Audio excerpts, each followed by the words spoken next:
Hello, in front of me I've got Turtle Beach Burst 2 Pro. In this video I'll show you how to check software version and update of your mouse.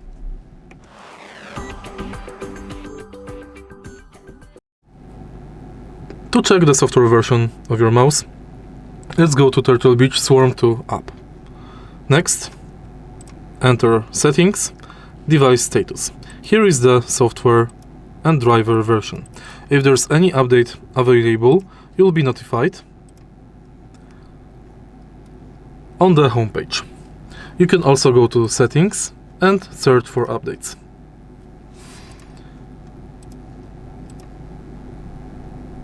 If you find this video helpful, please leave like, comment and subscribe.